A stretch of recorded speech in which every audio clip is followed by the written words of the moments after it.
Manchester City has repped the Premier League, but there are still some questions left to be answered. Let's talk about it. I'm Leonie, and this is Hope Meets Banter.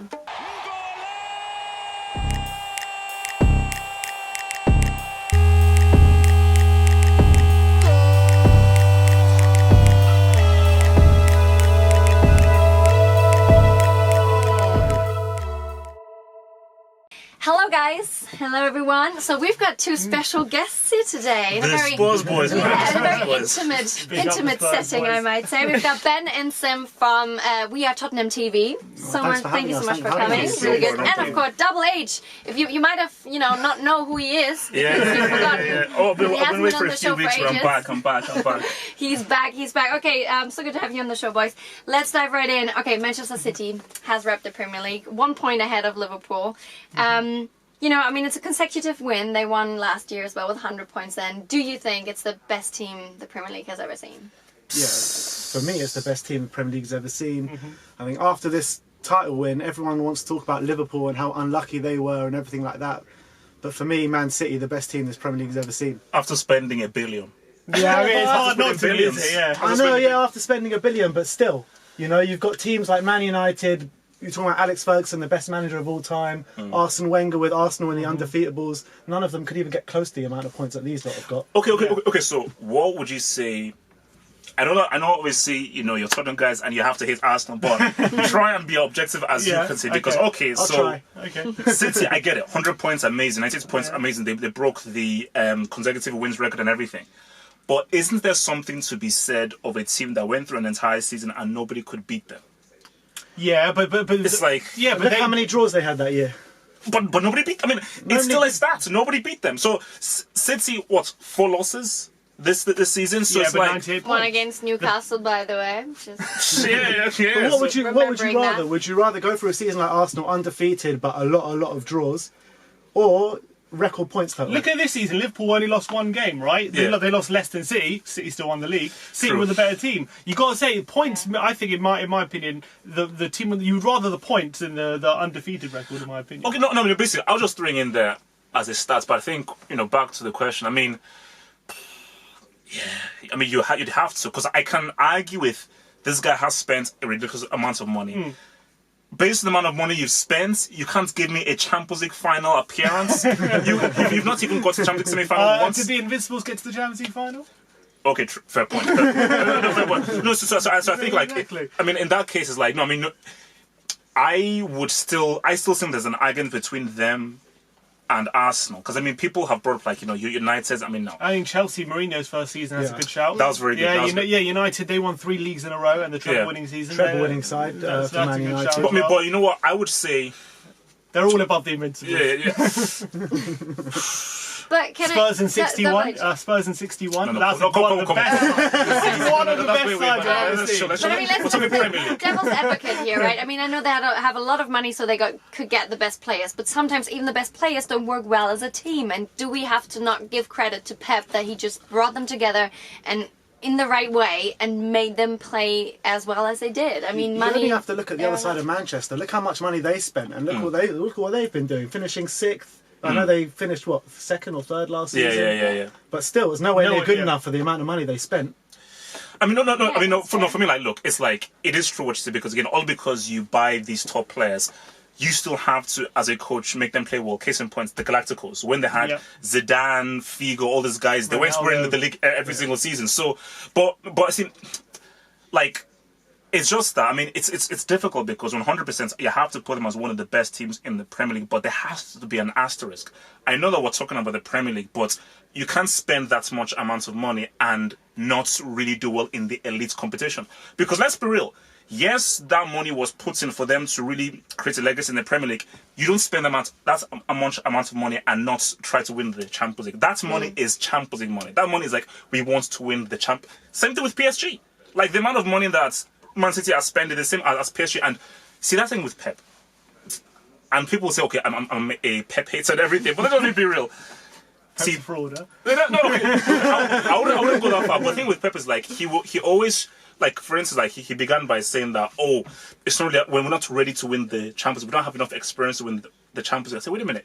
So Monaco were a lot more inexperienced and beat you. Tottenham were way more inexperienced and beat you. So that whole argument doesn't work because I just feel that he is really trying to push up his achievements in the Premier League, which are amazing. 100 points and 88 points is amazing.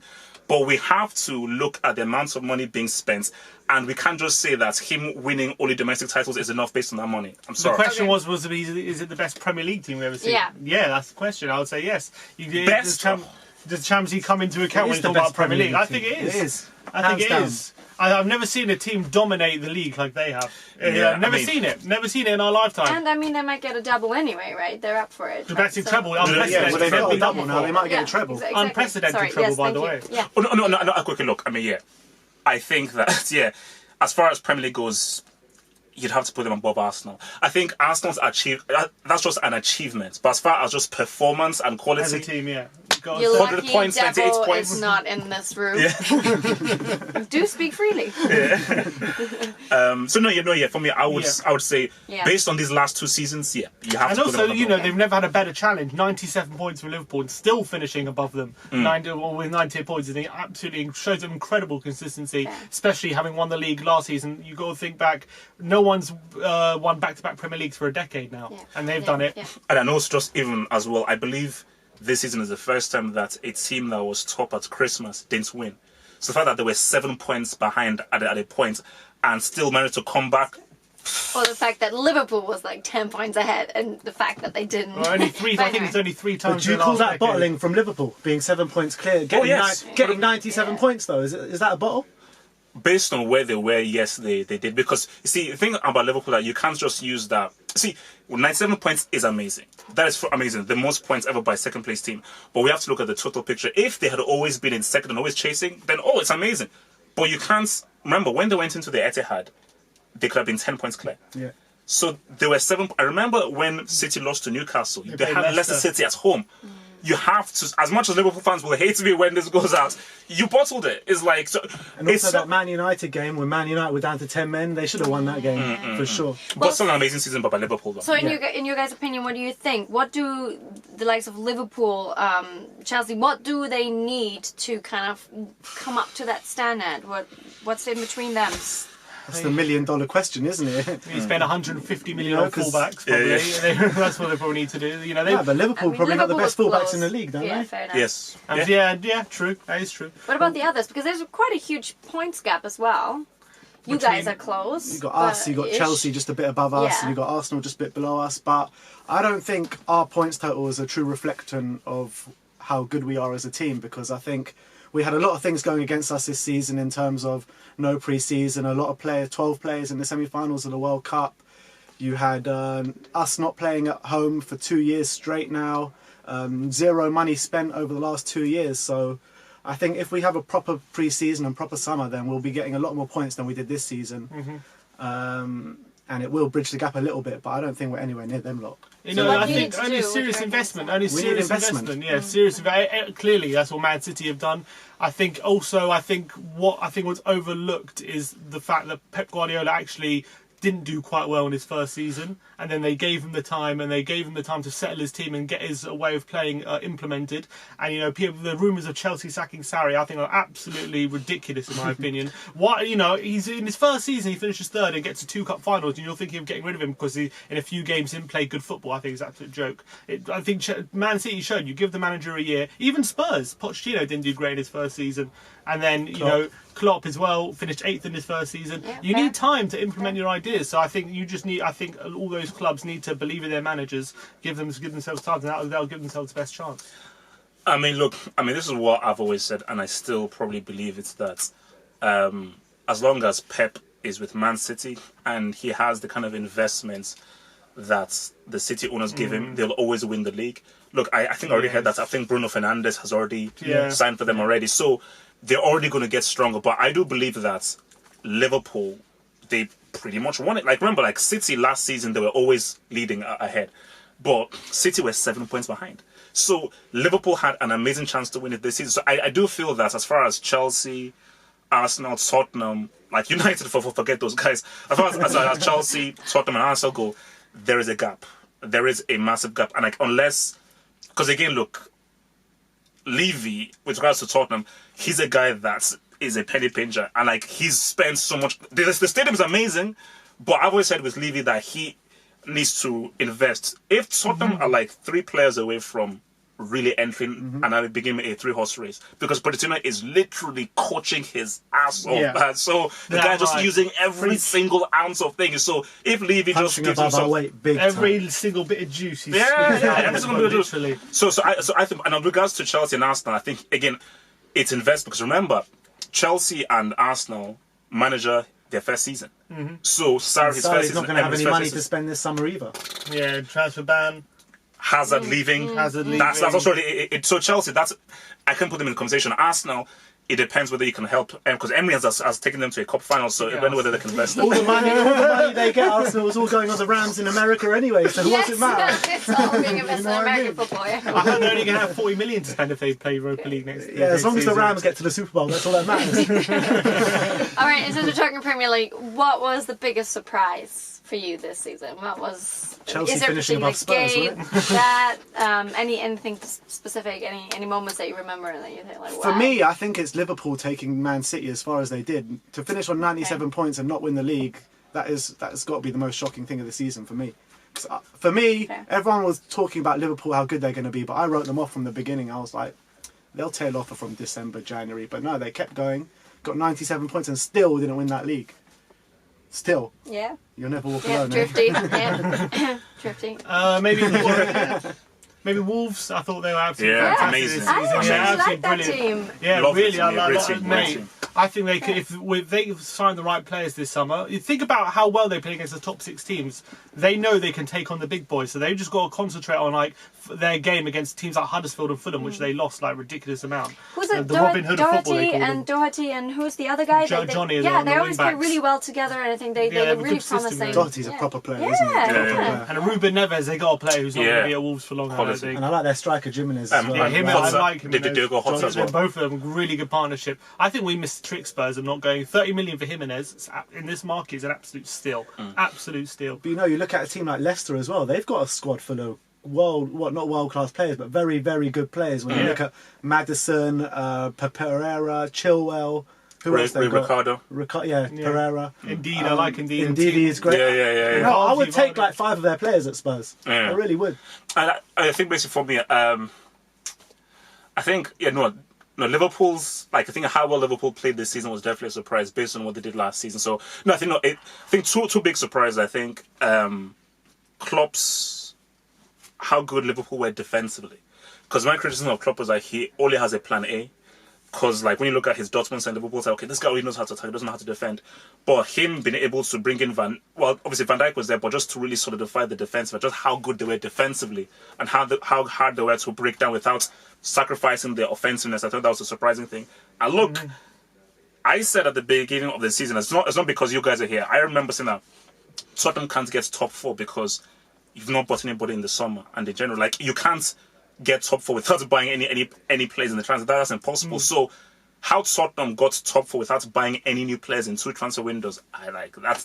And getting to the Champions League final as well. Doesn't make sense. We were in touching distance of Man City and Liverpool up until February. Yeah. And then we went on a very, very bad run. So there was talk. Yeah, it was unbelievable. There was talk of could Spurs even push for a title challenge. We were above City on the halfway point, which is unbelievable to think about. But yeah, I agree. It's a bit of a surprise that Spurs they got top 4. I guess in the end it was by default, but they were breezing it at the beginning, weren't they? So the fact they were so far ahead of Chelsea and United and Arsenal was a bit of a surprise. The thing is, if Aubameyang scores that penalty in the last minute at Wembley, then they're above us. Fine margins. Yeah, and nobody's mentioning that Newcastle beat Manchester City. I mean, I know it kind of was like a one-off kind of thing, but I mean that was but I think that's the beauty Palace of the beat Premier City League. away. That was a big one. I think if City finished second, you're talking about that more. But because they won the league, then it doesn't really matter, does it? That's fair. Thanks. Well, that Andros Townsend goal, that's what we just talk about. Okay, well, I'm pretty sure you want to talk about it. Champions League. How did that happen? I have to admit, I really wanted Ajax to win this. Sorry, just because, Dutch, we're kind of neighbours, I'm German, so I'm like, yeah, come on, you guys do it. I'm supposed to hate the Dutch. Yeah, I kind of got over this. But anyway, you know, as German, I feel like I have to, you know, make up for certain things. Let's not go there. Anyway, you guys did so well. I mean, it was amazing. And that literally just 24 hours after we had the other big surprise. Tell me, how did you feel about that Champions League run by your club?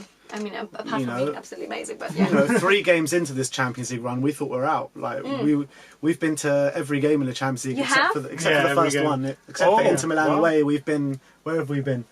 Been everywhere. Everywhere. Wow. Games. PSV, Barcelona, Dortmund, Etihad, and Ajax. We were. Amazing. Wow. So we've been to every single one, and literally, it's gone from hope to down there, to up there, to down there, to up there, to down one I've there. ever seen. It's like, I don't know, I need to go to the doctors, get my heart checked out, because I don't know what's been going on. We've been about seconds from going out in every round. It's been absolutely nuts. The group stages, we were 15 minutes from going out. We scored 2 goals in the last minutes. Dortmund we breezed past, and then Man City, that VAR decision at the end. Oh my god! One of the craziest things I've ever seen. Man, I've never seen anything like that. I've never seen anything like that in my life. And then to come and turn it around against an Ajax team who beat Juventus, who beat Madrid, who were, I think they're unbeaten, weren't they? And they had group stage as well, so unbeaten before that. And they were 2-0 up. Yeah, and 2-0 up, needing 3 goals. Effectively 3-0 up. Yeah. We know Harry Kane as well. Since the first leg against Man City, we haven't had our best striker playing. I mean, I think the job Pochettino's done cannot be underestimated at all, cannot be overstated. I think he's just been absolutely astonishing. I think this run has put him amongst, if he wasn't already amongst the elite managers in absolutely. Europe. But you know, one thing I even say, and this is what I said to people after the first leg against Ajax. Because everybody was like, Tottenham, look at the disgraceful, horrible performance. These guys were trash, horrible. And like I said, wait a minute, like this is a great result. And we'll say, why is it a great result? Tottenham, who played really badly, they didn't have Son, only lost 1-0. And I remember after the first leg, when I did my post, I said, no, Ajax should feel pissed off because you so outplayed them. You did so well, but you only won 1-0. So pretend that, look, we're still in this. They only beat us 1-0, so we still have the power of away goals when we go back there. So, because I said, when you look, it's not 90 minutes, it's 180 minutes. You have to look at the whole picture. So, when it was 1-0, but after the first half in the second leg, I was like, nah, it's over. It's over. But then it just shows you, which is something that we'll probably get onto afterwards, is the dilemma that Pochettino has, which is Harry Kane is the top scorer, you play him, but then there is an advantage of the quicker, more fluid Moura and Son lineup. So yeah, I think you're raising a really interesting point there, because you might say that, but look at Liverpool, what happened when they didn't have their star players there, and they came through, and other people that got that chance from the bench literally did amazing. And the same, I feel like sometimes, not that I know Tottenham as well, so I don't want to speak out of turn here in front of the experts, but when Kane didn't show up, other people step up. They really do. So would you start Kane? Would you rather say like? Well, for me, we've played better without Kane in the side this season, and I think in the final, I would actually start Kane on the bench, and what an option to have off the bench. Harry Kane to come on in the last half an hour, last 20 minutes if you need a goal. We look so much more fluid up front when we have Lucas and Son, so fast, and Kane's up there. Obviously, I love Kane and he's a great player and I love having him in the team, but for me this season we've been better without Kane. I mean, that is, and people, because when I said this on Twitter, like, people are like, oh my gosh, you hate Kane, you're an anti-Kane person. I said, no, like, the team just plays better without Harry Kane. And it's a dilemma because at the end of the day, he's such a good top scorer. Yeah, and I was speaking to Liverpool fans, I think I was with Drifty and Matt, I was speaking to them, and they said that they are hoping Tottenham starts with Kane because Van Dijk will have it so easy. Because it's so easy to defend the Kane for a Van Dijk. But if you go with Son and Moura, who are quick and are now making runs from deep, that is a defender's hell when you're seeing guys make runs and they're quicker than you. So I don't know how you can say it's easy to defend against Kane as someone who's going to get 30 goals a season, but I take in a one-off game, a one-off game is different from like a season campaign. Like in a one-off game, do you think Harry Kane could have done what Lucas Moura did and what Son did in the quarters and the semis? Because Son in both legs stood up. Moura in one half stood up. Like I know Harry Kane, you see, it's different scoring 30 goals a season and it's different scoring a goal in a big game where the pressure is big. So those are two different things. No, Kane has stepped up in big moments before. I think it's unfair to say that we play better with Kane in general. I think we've had great, amazing performances with Harry Kane in the team before, and obviously this guy's like a 30, 40 goal a season striker. So I don't know if we play better without Kane. It's just the fact that Kane has been out for so long and he's had two big injuries this season. And if do you want him rushing back in the Champions League final? And it may risk being quite sluggish and off the pace. So I'm just saying. So how long would it have been? So by the time maybe 2 months. I think in 2 months he'll be out. And so, do you want his first game back to be a Champions League final? I don't know. I don't know if it's worth it. I think I would start Kane on the bench. I would start those two, and then you have the tiring legs in the last half an hour. If we're desperate, you bring someone like Harry Kane on, as my brother said, amazing option. I push back on the idea that we are better without Harry Kane. I don't think that's true. I don't think that is true. Maybe better is the wrong word, but more fluid up front. I think it's just a different way of playing. I think we're different. It's just we can adapt without Harry Kane. There's no just because we can play well with Kane doesn't mean we're better without him. It just means we can also cope without him. I mean, put it this. I mean, I think you touched on point. I think if you're a manager, it depends on the kind of opposition you're going up against. If you're going up against a very tough defensive team, you want to play Harry Kane because that gives you crosses into the box and he can link play. If you're playing against a defensive side that gives you space like City and Ajax, then you go with Moura and Son, who will exploit the spaces that you get. Because again, Kane isn't as quick and as he's rapid. good at exploiting spaces. Trust me, you do not want to give him an inch because you give him any side goal and he finds that corner. And so I push back on that as well. I think that look at Liverpool. They in the first leg against Barcelona, they had Salah, they had Mane playing, and they lost 3-0. And then the second leg, they didn't have both of them playing. They won 4-0. Does it mean they're better without Salah and Mane? No, of course not. It just means they can cope without him. Yeah, and I would say that considering what I've seen of him so far. I think mentally he has the strength to come back on a final. I think he could pull it off. I think he'd be stepping up to it and he'd be fine. He was a great captain for the English national team. I think he has it in him. So what do you guys?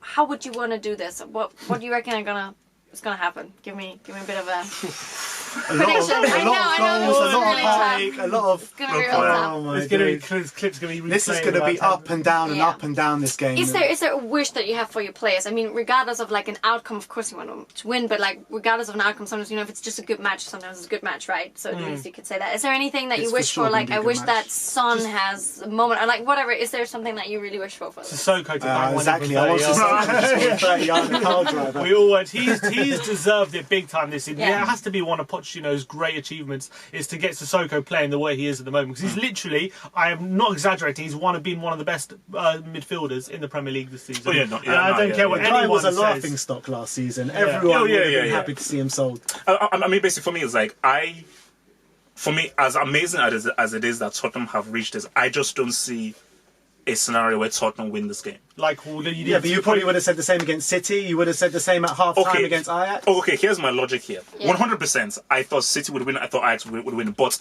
my logic is that Ajax and City are not very good at defensive sides.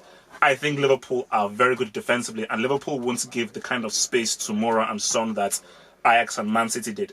And the reason, because Liverpool are so good defensively, both in their midfield and in defence, and they're actually good in attack, I just think it's going to be difficult for Tottenham to get the kind of spaces they did against City and Ajax. But even if I believe that Liverpool win the game, it's a final.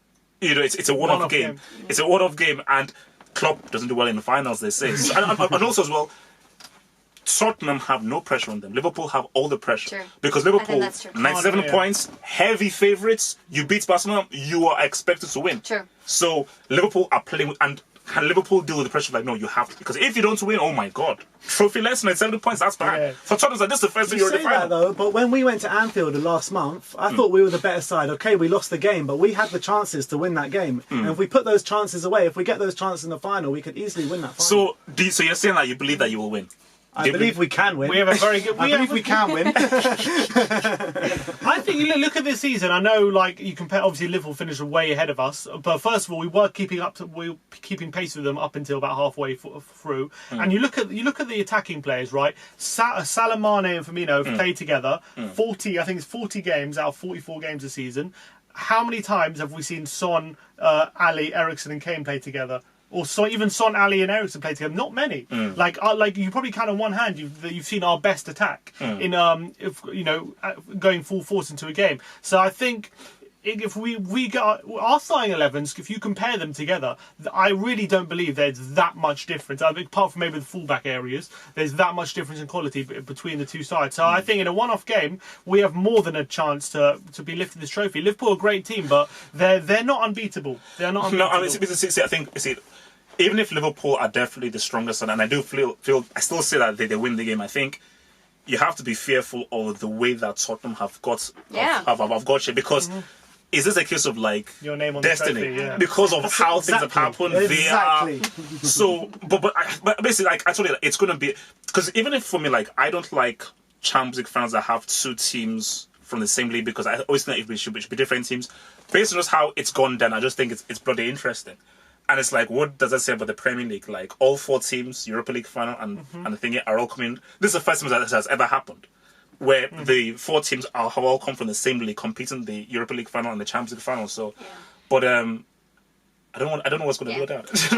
Sometimes it goes like that, you know, when you ride your luck throughout the whole tournament. You know, we defied the odds in the Nou Camp in the last game of the group stages.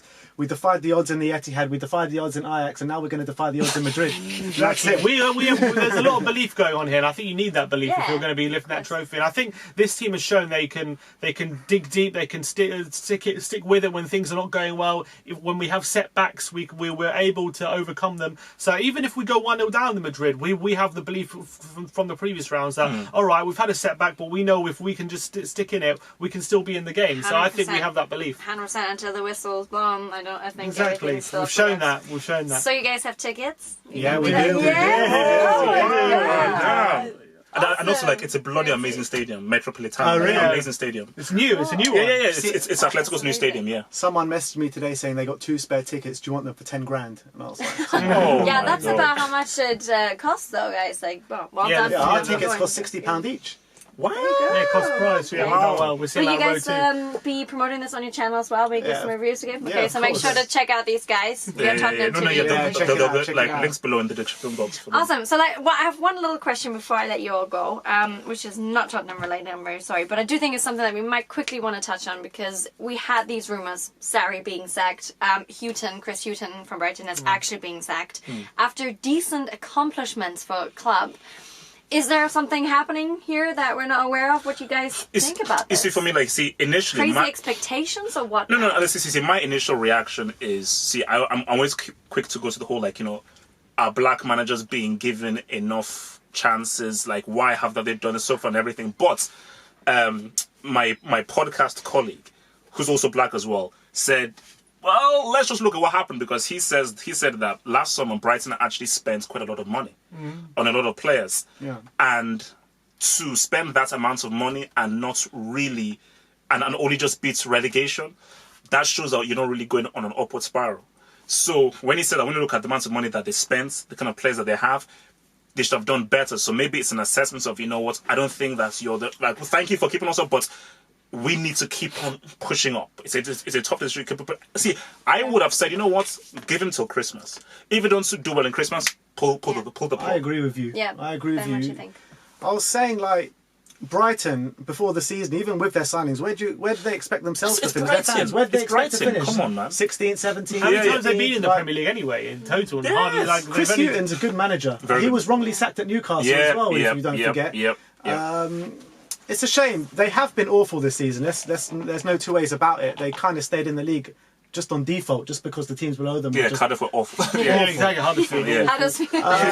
But for me, he deserves that a bit more time, at least till Christmas, at least. I can understand the sacking. I think it shows the chairman's maybe ambitious if he's sacking a manager on the back of a poor end of season run. But I like Chris Hughton. Obviously, he's a former Tottenham boy. We're very fond of him. So I'm very sad to see him get sacked like that. I think he's done a good job.